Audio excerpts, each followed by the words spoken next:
Here we are. For the record, it's March 6th, 2015, and this is an interim discussion about an NEJM group open forum on MedStro.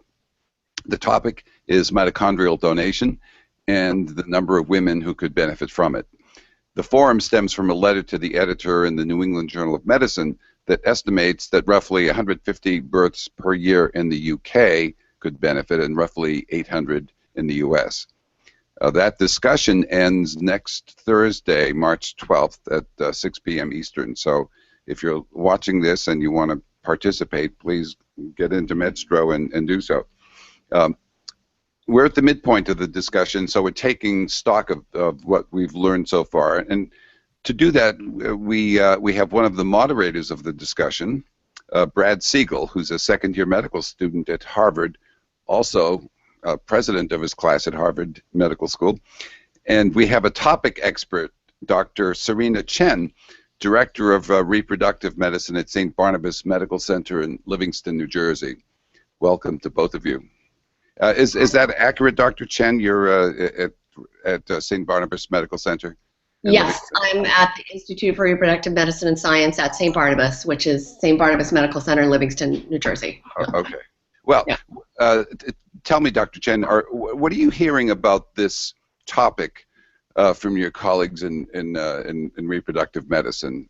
So my colleagues in reproductive medicine, I think, are fascinated by the topic and really looking forward to hearing about our follow-up study. I think the tough part is that it's a complex topic and very sophisticated technology, and then when that technology is taken and just reduced down into little sound bites by the media, it does create a lot of excitement. So we had some people get really angry and upset about potential ethical implications because of the involvement of DNA, and there's a lot of argument about, because this is not nuclear DNA, is it really genomic modification or not? I think there's a lot of semantics, so that's part of why it's so interesting. Yeah. Let me ask Brad, because he has a special interest in ethics. He majored in philosophy, I think, as an undergraduate. Do you have concerns, Brad, that aren't being addressed in the forum so far?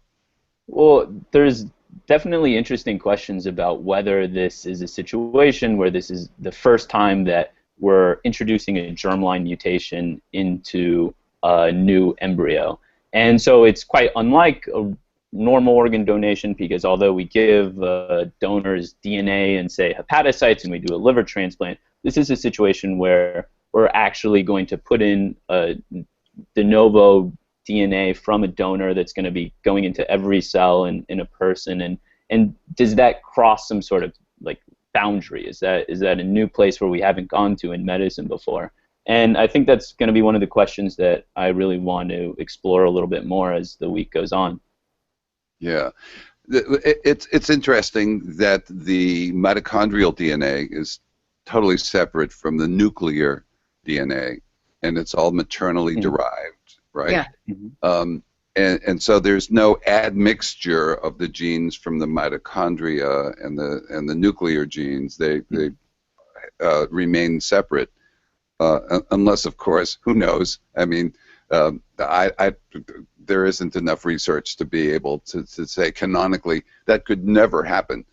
Yes, we don't know the answer to that question, and we don't know that even if we do mitochondrial transfer, the persistence of the DNA, although I guess the UK group is talking about complete replacement of all of the cytoplasm almost, or kind of a spindle transfer, which really has never been done before. Small transfers of cytoplasm have been done before, and there are babies born from that, and that's kind of a related procedure. But this idea of completely kind of transplanting the nucleus or completely replacing the spindle, I think is a more aggressive procedure. So that's a little bit different. There's a lot of kind of technical details involved there, which I honestly don't totally understand. Now, when the Brits have done those like pieces of cytoplasm, so they have transferred in among the perhaps defective mitochondria, non-defective mitochondria. Is that right? And they're hoping that those non-defective mitochondria will compensate for whatever defects are in the defective mitochondria. I guess that's what we're thinking, but I don't think because then you're creating heteroplasmy, right? You're creating mitochondrial heteroplasmy, two separate populations of mitochondria in the cells, and I guess this is where the germline questions come up: are they really going to persist? And I don't know, Brad, maybe you know a little bit more about this, like in the animal studies. How many, if they do this kind of thing, how does it persist through the maternal cell line through more than one generation? Or is it something where it can disappear as somebody develops through life? Those are all questions that have not really been answered in humans, I don't think. Yeah, and I mean, I think it raises an interesting question that at least we haven't seen a consensus on the forum quite yet, where what does it mean to have a 3-parent child? So say there's a spectrum, and say that some mitochondria do persist, some don't persist, or even if all of them do persist from the donor, does that child then have 3 parents? Because as one of the posters pointed out, that's only 0.1% of the genome in the child, and it's not even in the nucleus. But on the other hand, it is in every cell in the child. Right. So that sort of seems like when there's a big sort of like clickbait title in the media, it's the 3-parent child, but it still doesn't even seem like there's consensus of whether or not those children do or don't have 3 parents. Well, I think that in some ways that phrase 3-parent baby conveys a lot to the public. But at the same time, I feel it's a little bit inflammatory, because parent has tremendous psychosocial. The word parent has tremendous psychosocial implications. And then even when you talk about genes in this age of assisted reproduction, there's 10,000 donor egg babies born every year, and those mothers consider those babies to be their child, even though they have no genetic connection at all. They're getting the egg from another person. Right. So that whole 3-parent baby idea I think it generates, it makes things interesting, but it's probably not so accurate. Right. And so it definitely raises the question of how can we best explain this procedure to the public? So the paper in NEJM sort of casts some more light on how many children are born every year with these mitochondrial diseases and how many of them would benefit from it. And it's a substantial number, and there's not great treatment options right now. And so how do we really communicate what these technical detail about mitochondria and like it would be a very complex topic to get across well. Yes. And it really, I think some more strategies for that could go far. Well, I think that Dr. Chen, in her answer to one of the questions, I think you may have asked the question, Brad, about 3-parent babies. She said that a parent is, in addition to the genetic contribution, is the being who changes your diapers, brings you to soccer practice, and kisses your boo-boos and things like that. Yeah. So it's probably a kind of a three source embryo. But writers aren't going to say that, right? They're going to say 3-parent baby, and I think we may be stuck with that phrase. And on the other hand, I do feel that it's at the very, I think a lot of people get excited and sensitive, and I've even heard some really angry interviews about this, but I do think, I think, in a way, the 3-parent baby phrase serves a purpose to, raise everybody's awareness, raise curiosity, and hopefully get the dialogue going. I mean, I think it's created a lot of interesting dialogue about assisted reproduction and these types of particular diseases, which I think otherwise would not get this kind of attention, and this kind of dialogue has to go on because we are entering an era where we may be able to do real, actual nuclear genetic modification, and obviously society as well as science has to weigh in on those things. So I do think it's a good dialogue to have, and in some ways it does, in just a few words, convey something of importance to the general public. But when you look at our population that we did, where we were treating not mitochondrial disease, but we were treating infertility, and we thought a particular type of kind of cytoplasmic infertility, and that's why we transferred donor cytoplasm into these infertile women's eggs. There were 17 babies born. We only had persistence of the mitochondrial DNA in 3 of the pregnancies, and then in the babies at birth, only 2 out of 3 we were able to detect mitochondrial DNA, and now this was in 2001, so maybe the technology is much better now and we will be able to do a better job of detection. But that's one of the questions I would have, is we did not see persistence of the mitochondrial DNA in these children, only in a minority of them. So what kind of implications does that have for this procedure, which admittedly is much more aggressive, but does the treatment kind of wear out after a while? How if people get better with this treatment, or these children are treated, we don't know what they're going to be like as adults. Mm-hmm. Right. There was an FDA hearing about regulating this practice, wasn't there? You may have been there. Was it about a year or 2 ago?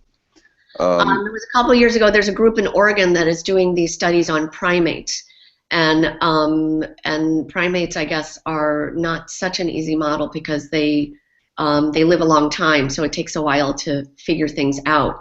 And it was not approved by the FDA. I think they sent them back for more studies.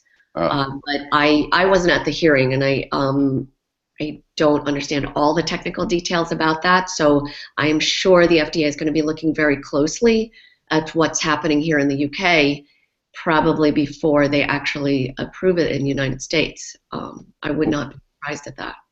One of the authors of the letter to the editor in the journal, I believe it was he, who answered a question about the ethics and about the fact that we don't know everything about what will happen. And he said it would be wrong for people, for us as a society, not to allow this if we knew that by doing it we could help at least one child, the first child, and subsequent generations we don't know about. But are we wanting to roll the dice and say, well, you may produce a child who's blind or has epilepsy, and so that's really brings up these really difficult questions of informed consent. What is really truly informed consent, and the balance between people having a say over their own lives and their own destiny, and our duty to keep people safe.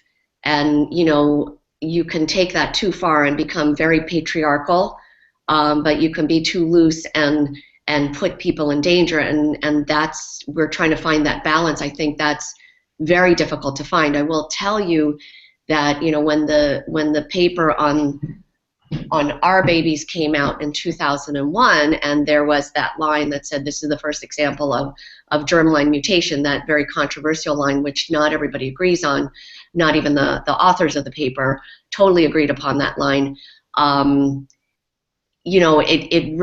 It caused kind of an uproar in the press, and our lab our principal investigator was, a lot of people said it was completely unethical what we did.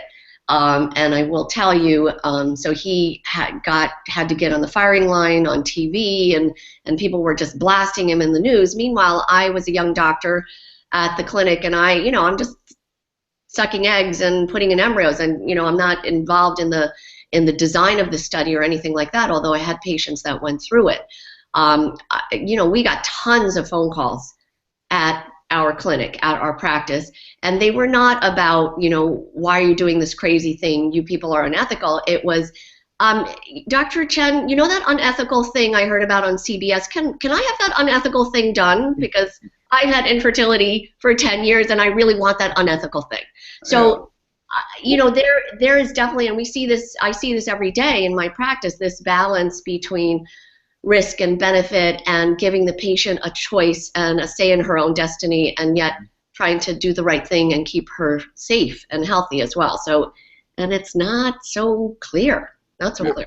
I think that this raises interesting questions, and we wouldn't see the same sort of questions about, say, a new type of heart valve that we think might improve patients' lives. We're pretty sure, but there is going to be some risk for the first patients to go through it. And we think patients have the right to consent to that sort of procedure if they know about the risks that they're undertaking for themselves. But what's unique about mitochondrial donation is that patients, especially if a recipient is going to be female, they're not just consenting to risk to themselves, but because they will pass on those mitochondria if it's a female recipient, then they're also consenting to risk for every future female child or every child and ad nauseum. And so it's, can you even consent to putting future lives in risk in that way?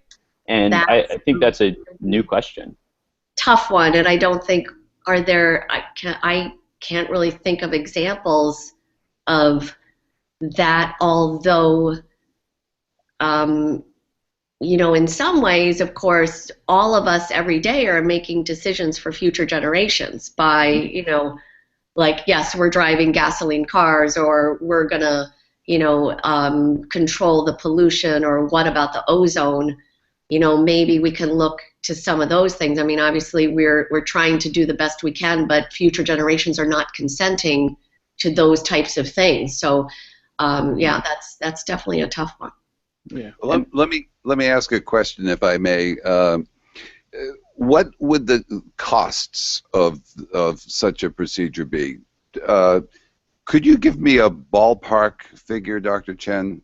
Somebody who came in. Well, I think honestly the biggest cost would be the research and follow-up of the children, because the actual IVF procedure itself, in the U.S., depending on whether whether you're paying an insurance price or a full retail price and how much drug, and it's like somewhere $10,000 to $20,000. I don't think that and then you have the donor. In the United States, the typical donor is paid $8,000 for one donation. So our typical in the New York area, I would say, if you have no insurance coverage, your typical donor cycle is $20,000 to $30,000, okay, including that $8,000 compensation to the donor and the drugs for the donor. I guess the cyto donation, a little bit, maybe a few $1,000s more, because the recipient has to make eggs and the donor has to make eggs at the same time, unlike a donor egg cycle where only the donor makes eggs. So two people are taking kind of those expensive injectable gonadotropin stimulating drugs, so you can create two batches of eggs at the same time.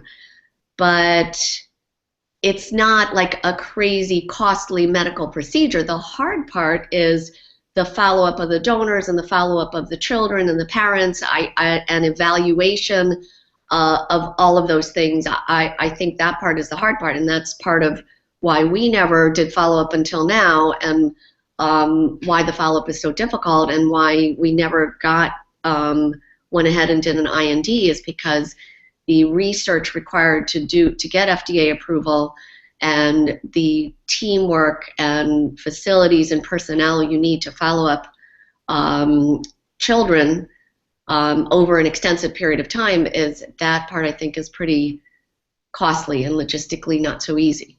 Yeah, especially since you need the consent of the children to do that. Yeah, and when we were undertaking this study, I mean, our study is very simple. It's just an online questionnaire. But we had, we have our psychologist involved and things like that, because there's tremendous, when you're talking about examining children and you have parents involved, there's so many psychosocial considerations that you have to be careful of. And just like Brad was mentioning, that how can future generations really consent to something like this? I do think there's still a barrier to cost, at least now in the U.S., for patients who do want to undertake the procedure, who would possibly, some patients will have the means to fly to the U.K. to undertake it there. But without approval in the U.S., I don't think it would be very likely that most insurance companies would cover patients flying to the U.K., undertaking the procedure, receiving all the gonadotropins that they would need there, and then flying back. And so I don't think that's a reason to approve it or to rush it through, but I think that is a big barrier to access until it is approved in the U.S. I agree. Yeah. Brad, you've been asking a lot of the questions on the forum, and as the week now progresses, as we go into the second week of this, and Serena, you should chime in on this as well. What kinds of questions do you wish people would ask that you want the public to understand more? Yeah, so up to this point, we've been doing a lot of background questions, the other moderators and myself really bringing everyone up to the same page so that everyone understands the basics of mitochondrial donation, quick refreshers about what mitochondria do. And now as the week goes on, we want to get a little bit further into the issue. So what specifically are the ethical objections to this? Why are people objecting to this when most medical interventions don't have the same sorts of interventions? Some of the difficult questions that have been raised about whether this is the slippery slope, whether this is going to lead to the designer babies, and like sort of Gattaca sort of situation. And then we also want to talk about future directions for research. What are the big gaps in our knowledge? How are we going to be able to address those gaps in our knowledge? And how are we going to convey this to the general public? How are we going to talk about this and make people understand how much people benefit and these three-parent and meddling issues that have been raised quite frequently? Okay. Well, I think any topic, honestly, I feel like every topic in reproductive medicine is a hot button topic. Even, I mean, IVF is, really not accepted in a lot of religions. And of course, it's been around since 1978, and it's approved by a lot of insurance companies, and there's over 5 million babies, healthy babies born through in vitro fertilization, and yet it's still extremely controversial, both from a religious standpoint and a political standpoint. It's not something the red states really are very happy about, and we have a whole personhood movement in this country that would, if they pass the laws that they want to about personhood, would effectively shut down IVF in wherever those laws would be passed. So and this is even more controversial than that. And this is the tough part, is that a lot of the funding from the government has to pass by kind of political muster. And so reproductive medicine in this country, I think, has gotten the short shrift compared to things like cardiac and cancer. There's a lot more funding from the government for cancer issues and cardiac issues, because they don't involve something that's such a political hot potato. Because we're talking about embryos and reproduction, and that kind of funding just doesn't exist in the United States from the government because of those political issues. Yeah, something I was actually hoping to learn more about myself was that in the UK this had to go through approval in Parliament. And so what's that approval process going to look like in the United States? So would it just be FDA approval based off of Institute of Medicine guidelines, or would we actually need Congress to vote and approve the procedure, which would involve politicizing the issue to a certain extent? That's a really good question. My understanding it's that this is the FDA's purview, and I don't know how the Oregon group is, how they are getting their funding. So in the United States, I think the political influence comes through the funding part of it, whereas in Britain they have the that there, and I'm blanking a little bit on the initials. That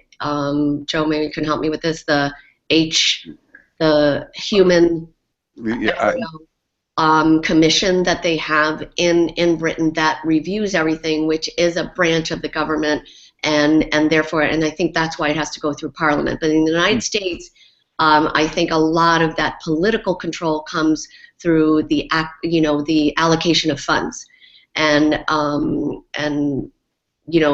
FDA approval is primarily, their focus is I think primarily on safety. Obviously, I guess you can't take politics out of anything, but the FDA's mission is primarily safety. right.